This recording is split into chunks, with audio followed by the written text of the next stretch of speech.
says preparing. Okay, we're now streaming on Facebook. Hey, good morning, Laura. Good morning, Lee. Do you have coffee? Yes, coffee morning, Tuesday. And the sun is shining after fog. The whole day we had fog yesterday. Fog, yes, and some like really saturated air. My towels weren't drying. Yeah. Well, in this time during the whole virus thing going on, it is really good to have higher humidity. Really? Really. I thought it was opposite. No, not for this. Apparently not. So, but you have to also have good circulation, but humidity is better. So, especially during, and actually this goes for all viruses, that with central heating, when the air is too dry, what happens is that your mucus gets too dry, crack, and it is a better place for viruses and bacteria to hold on to.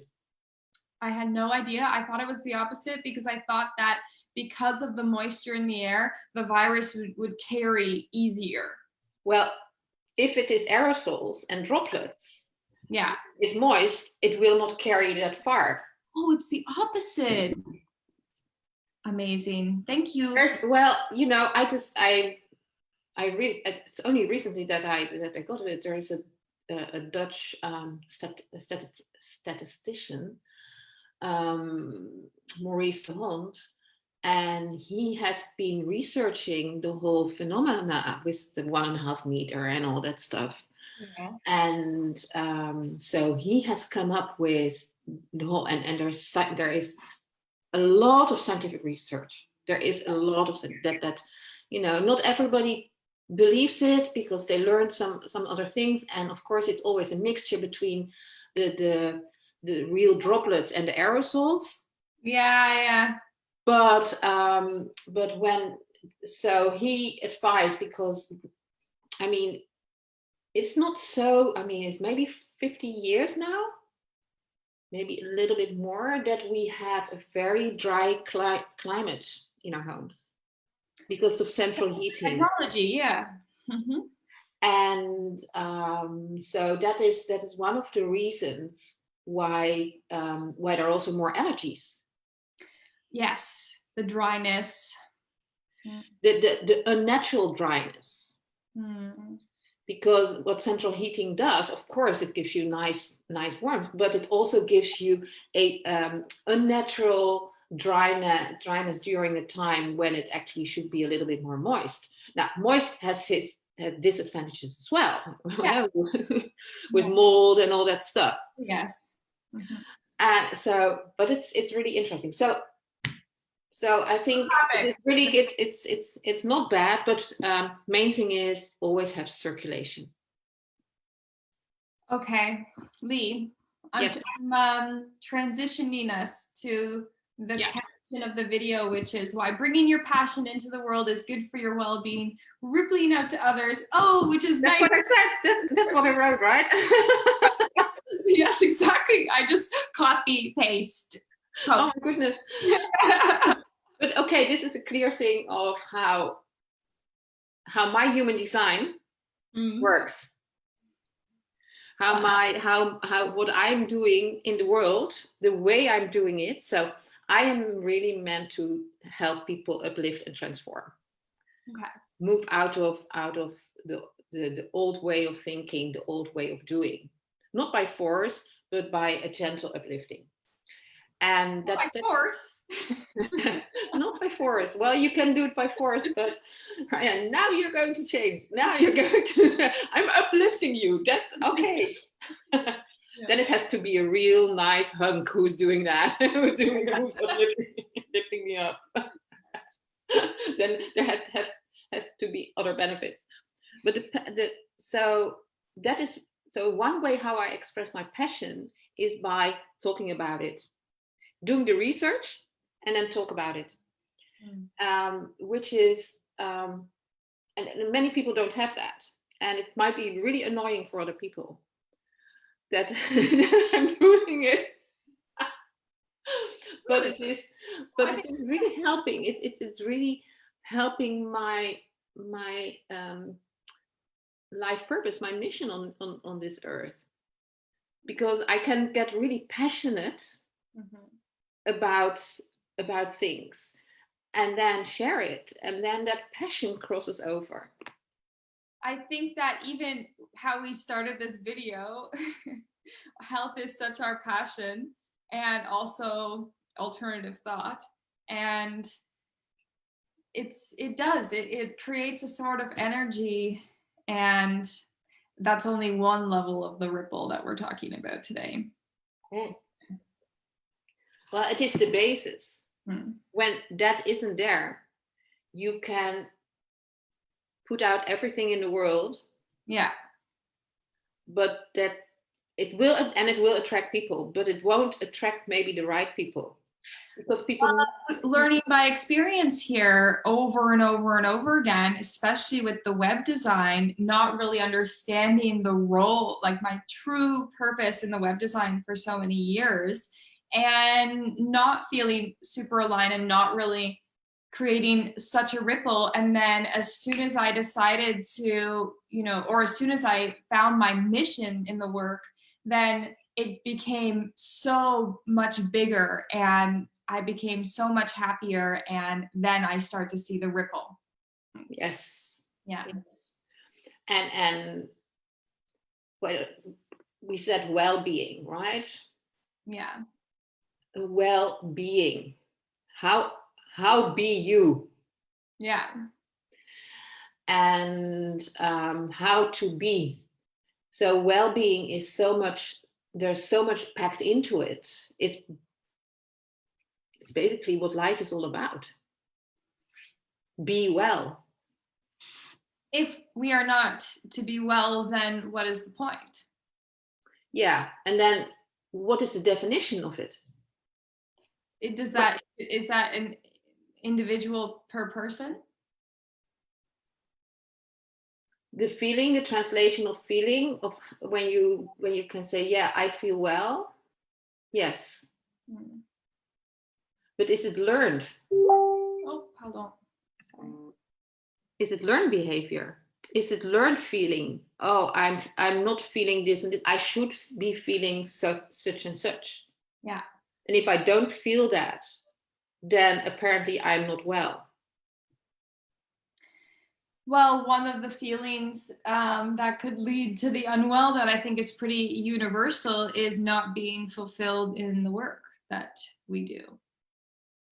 And how does it ripple out in the opposite direction? So if we're not feeling fulfilled in the work we do, what does that look like? That could look like not coming, let's say you have a family, not coming home feeling satisfied or happy, feeling drained, needing to take so much me time because you need to like detox what happened at work, not being able to engage with the people right in front of you, maybe thinking about it or obsessing or feeling anxious about what's going on, and just such a deep unfulfillment that you think is that you can't really pinpoint or solve, but really you don't realize that if you change that one ingredient, then all these other things will change as well. Yes.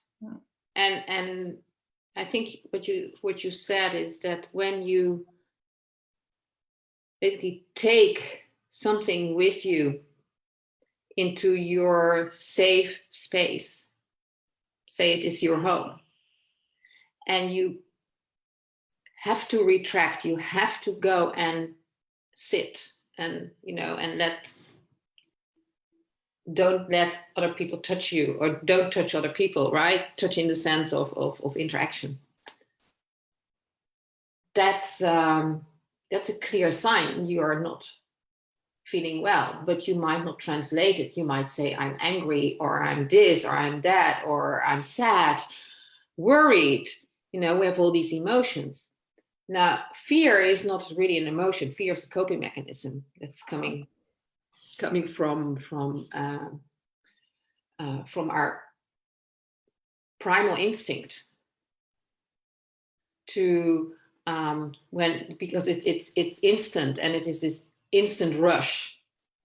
right? That we have. So because we have to run away, or we have to stay very still, or we have to fight it, fight, flight, freeze. That is very primal, but we don't have that in our world any longer. Not where we live. It is all, it's more artificial. In most cases, there's in some cases there's real danger, but is menial, like the word you and I used in the last day, menial, right? Yeah, it's menial or petty. Yeah, petty. Right? Yeah.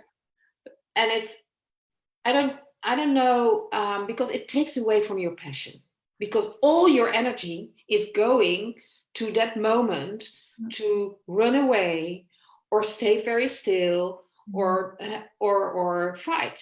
Yeah. So all your energy goes away, and then there's no time to think. There's no time to think, do I feel well? There's no time to think, oh, I have to cook, I have to prepare dinner. There is no time for anything. But because we don't have these things anymore, our brain is creating them, and it's taking away from our passion. Yeah. It's pure survival. And in life force in general, just it's draining the life. We only have so much life force. I mean, we can get so much more life force, but we all have a capacity for a certain amount of life force, and it's just being funneled into a negative ripple effect. Let's call that a black hole, because that's more accurate, right? The positive creates this like expansion, and the negative creates this like soul sucking black hole. Right. That's a good metaphor, because you can really go down the drain or down the rabbit hole.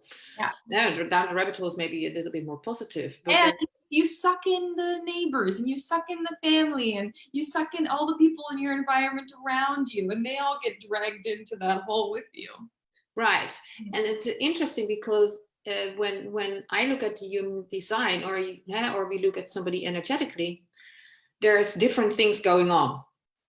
And in the human design, you make this energy, what is going on, the invisible, you make it visible a little bit, because we're all triggered there where we are very open in our design, because basically it's not us. We don't have a constant access to it. So when you are very open in the survival instinct, in the head, so you will also feel the fear of other people. Oh, so you'll pick up on if someone else is feeling scared. Yes, you feel fear. Yeah, and you feel it's also where your immune system is, where your nervous system is going to react. And so you're picking up the not feeling well of other people, or the fear of other people. So it is very good for a medical intuitive, for example. To do what? Like just to have that in their design. Because you basically, what you do, you feel it, and and you mirror it. And so it's the same for somebody who is really open with emotions, in the emotional in everything that they feel, and they feel the emotions of others. So they might all of a sudden have an emotion that where did it come from? Yeah. And I had this opposite. I'm very open in this primal and the primal senses. So I can get anxiety just by walking in the street, and then I say, where did it come from? There's nothing to be anxious about. But it is something else that I'm picking up. So it's a great skill in a therapy. The same when you pick up emotions. It's very good for a counselor or a therapist. So it could be like the downfall, but it also can be a great strength. Yes, if you use it for your for if you understand what is going on, and say, okay, those emotions are not really mine. Of course, you have emotions, but if they come all of a sudden, it is 99.99%. It is somebody else, and it can also be a collective fear. But then it's very obvious because then you also touched by it. You can see it. But this general anxiety, or this general or all of a sudden feeling an emotion where you don't have any trigger. And then if you are talking to somebody, you can mirror it.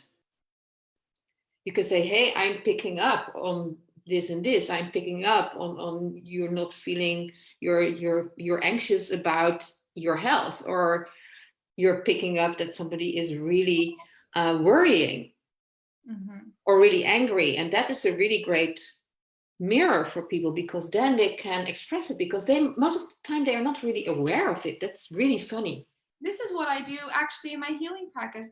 I focus a lot on the emotions of other people, and people just have such hard time identifying their own emotions because they feel a sensation, but they don't associate it with a word, or they feel a sensation and they more associate, they push it down somewhere into their body. And so what I do is this exactly what you're saying, feel into the other person and identify it so that it can bring it to light.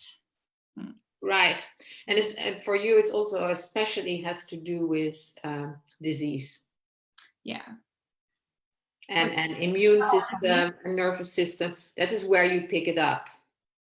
So when all of a sudden you feel very anxious, that is because you are wide open in the area of the survival. Yes, I was thinking of when I feel the things I feel anxious about do come from my lineage on my mother's side, and I can see the, like I picked them up so young as a child, and then when I started learning from you about my human design and this quality, I realized like, oh, it's not from me, it's actually something that I picked up very, very early on. Yeah, and then what happens? You pick the behavioral mechanism, your reactions to it up, and then you go out, you go on your bike, and you are in a crowd, and all of a sudden there are triggers that trigger those old coping mechanisms. And then it's not related anymore to your lineage. But at that moment, it is something you pick up. Now, in a big crowd, of course, you cannot say who it is. But in a healing session, that is where you pick it up, and you know it's not you because you're focused on the other person. Yeah, but sometimes they deny it. So one time I burst out crying in a healing session, and I'm like, oh, this person hasn't cried. Like, I'm crying for them. And then they were like, are you okay? And I'm like, this is not me. Well, in the emotions, you are stable. Those are your emotions. Oh. But under the crying, there might be something that you express in crying that has to do with the senses, that has to do with the hormonal or the nervous system or the immune system. And we also know that most of the immune system is in the intestines. So your gut health also has an influence. Now you're a nutritional coach, so that's triggers where you're picking stuff up. And all the organs have emotions. If you look at Chinese medicine, you have this sadness that comes from the lungs. Breathe. So it's not necessarily that when you start crying, because you are in human design, you are defined in your emotional center. So those are yours, but because you're so wide open in the survival instinct, you are feeling expressions of the organs. So when I'm doing, because it was during a healing session, so when I'm doing the healing session and it just comes out, it's like a release, but it's like it's releasing through me then. And it is also showing you where it is. So when you're sad, you know it is. When you're crying, you know it's the lungs. So you focus on the lungs, and it doesn't mean that the lungs are diseased, right? But it means that it is holding on to something. Yeah. Right. So you can focus the general energy, uplifting the energy. You can focus then on the lungs, but the lungs are associated with the large intestine. Yeah. So so nutrition wise, you would help them regenerate their microbiome. I never did that before. I never had done an energy healing and connected what I felt with nutrition. That's very interesting. And this, everyone, is how human design works in a way, right? Because you're telling me specifically about so my design is working. How your design is working, and then I'm adding my own of what I've learned. Yeah. And so I'm connecting my dots between learning. Yeah. That is the beauty of human design. It is a wide canvas. Yeah. Because you can, and so what I do is helping people connect the dots. Based on a human design, but a human design is neutral. It's just what it is. There's no judgment. Yeah, so this is where you come in, because you also have your own gifts. So it's not just you're using a tool and helping people. No, you're using a tool and you combine it with your innate gifts and developed gifts. And then offering added value. So it's not just you're giving a human design. Anyone can go read about their human design online. You're giving, I mean, not to the extent of the analysis. Oh yeah, they can. Maybe even they can, yeah. But what you're doing is you're giving them you as well, and that's where the connecting the dots and the ideas and everything come from. Yes, and human design has many, many, many layers. Yeah. I mean, you can study for 20 years, and there's still something new because it has so many variables.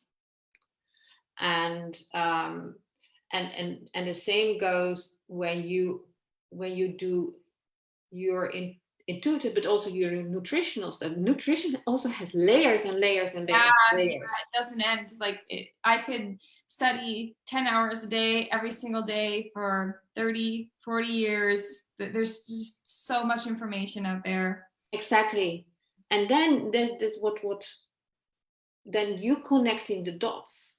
And then when you combine your feeling, your innate quality of being able to sense and mirror people's well-being or health, or where they are not flowing, where the health is not flowing correctly, where their body is not flowing, the physical. And then what you have another layers is seeing in the emotional and spiritual, mental fields, or layers. Yeah. So because when we heal the physical, that you also have to go back to the cause, and the causal is never in the physical. It's always in the it's almost, it's in the emotions, in the thoughts, it's in the invisible, in what is invisible, and that is what you're picking up in the healing. Yeah. So that's where you're going. So people might feel healed when their physical symptom is gone. Yeah. Well, for me, I did the 5 years physical healing on my body. And then the last 2-3 years deep dived after my body was strong and healed.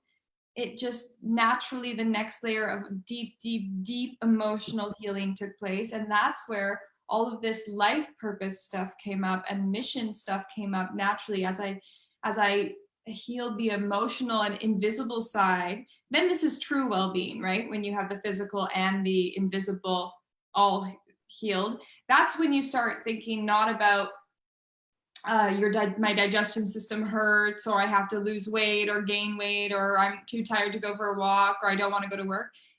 that's not even in your mind anymore because you're feeling so good. And what happens is you start asking, why am I here?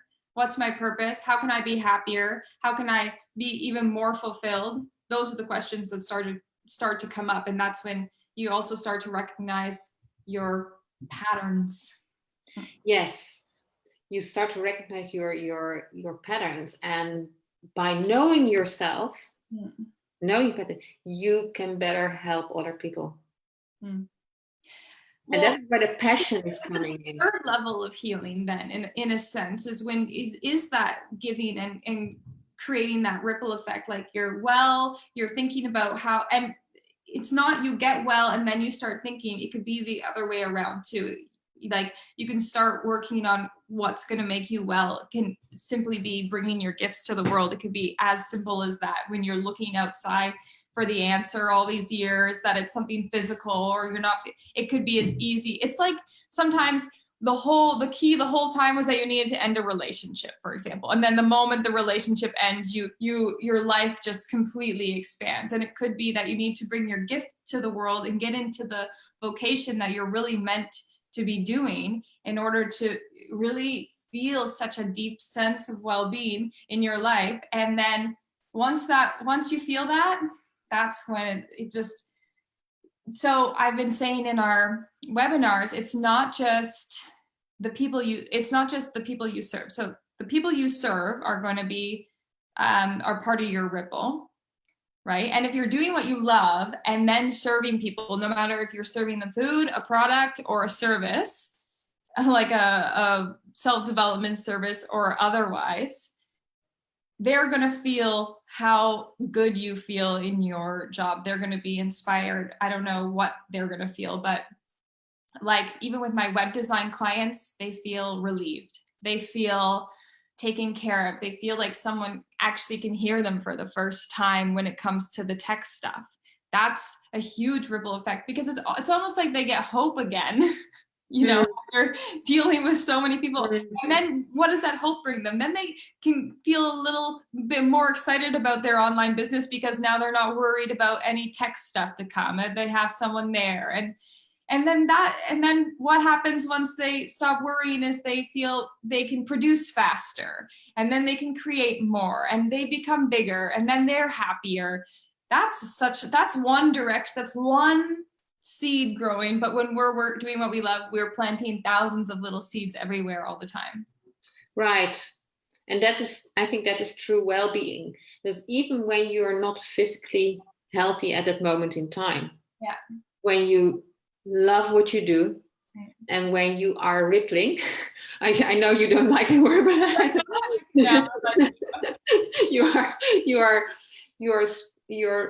you're creating this ripple in the world, and then that also will heal you,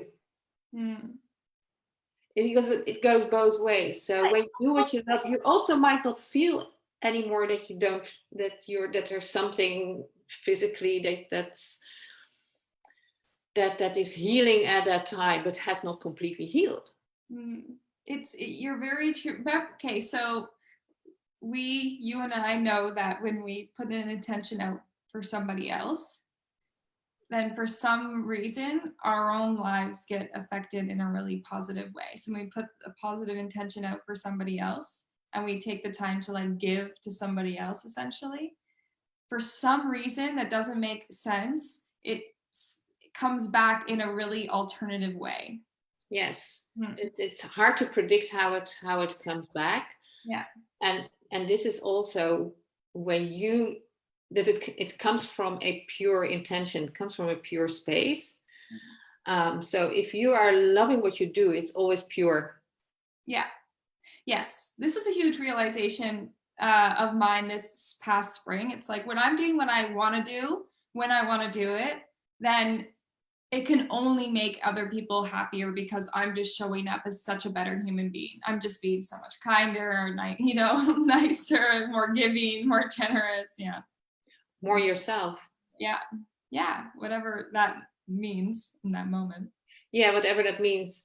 And more yourself, I mean less conditioned to behave in a certain way, because that when we are conditioned by our environment, we are conditioned from the day we're born, or maybe already in the womb, I don't know.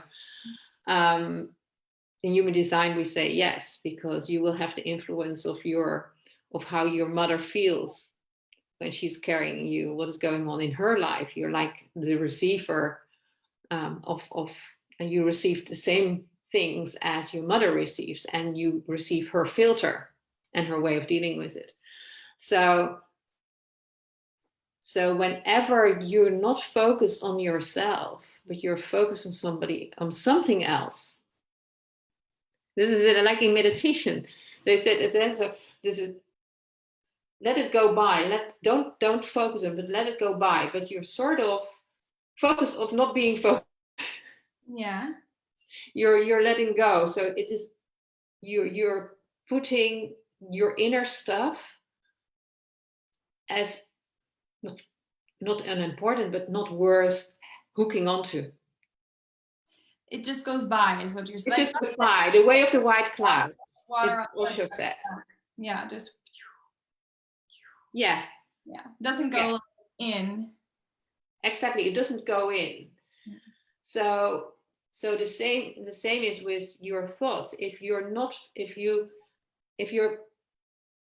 talking to somebody else and you're helping, it is very hard to also focus on something inside of you. Mm. So, and that is almost automatic uplifting, unless you start to focus, you start to tell somebody else about all your troubles. Mm. Because then you are enforcing them. Mm. And we all do that. I mean, we all do that. And that takes us away from the passion. Mm. That takes us away from our pure intentions, our pure gifts. Because we are pure. Everything else is a filter nowadays. Everything else is a filter that is put over us. Because we are ourselves hardest judge. That's true. Right? So maybe this is what we do. We are not judging you, but we create a sort of neutral place, and then you can the book of your life has a lot of white pages, and you can start writing in it or sketching in it. You can do whatever you want. So it's helping you, but then without a filter, without these filters that are judging yourself.